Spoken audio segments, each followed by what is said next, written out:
Épître aux Hébreux, chapitre 5. En effet, tout souverain sacrificateur, pris du milieu des hommes, est établi pour les hommes, dans le service de Dieu, afin de présenter des offrandes et des sacrifices pour les péchés. Il peut être indulgent pour les ignorants et les égarés, puisque la faiblesse est aussi son partage. Et c'est à cause de cette faiblesse qu'il doit offrir des sacrifices pour ses propres péchés, comme pour ceux du peuple. Nul ne s'attribue cette dignité s'il n'est appelé de Dieu, comme le fut Aaron.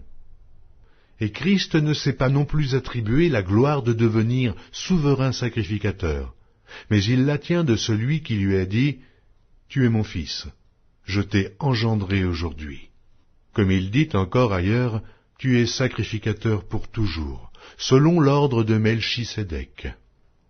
C'est lui qui, dans les jours de sa chair, ayant présenté avec de grands cris et avec larmes des prières et des supplications à celui qui pouvait le sauver de la mort, et ayant été exaucé à cause de sa piété, a appris, bien qu'il fût fils, l'obéissance par les choses qu'il a souffertes, et qui, après avoir été élevé à la perfection, est devenu pour tous ceux qui lui obéissent l'auteur d'un salut éternel.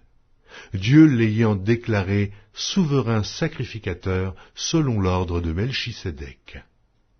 Nous avons beaucoup à dire là-dessus, et des choses difficiles à expliquer, parce que vous êtes devenus lents à comprendre. Vous, en effet, qui depuis longtemps devriez être des maîtres, vous avez encore besoin qu'on vous enseigne les premiers rudiments des oracles de Dieu. Vous en êtes venus à avoir besoin de lait, et non d'une nourriture solide. Or quiconque en est au lait n'a pas l'expérience de la parole de justice, car il est un enfant. Mais la nourriture solide est pour les hommes faits, pour ceux dont le jugement est exercé par l'usage à discerner ce qui est bien et ce qui est mal.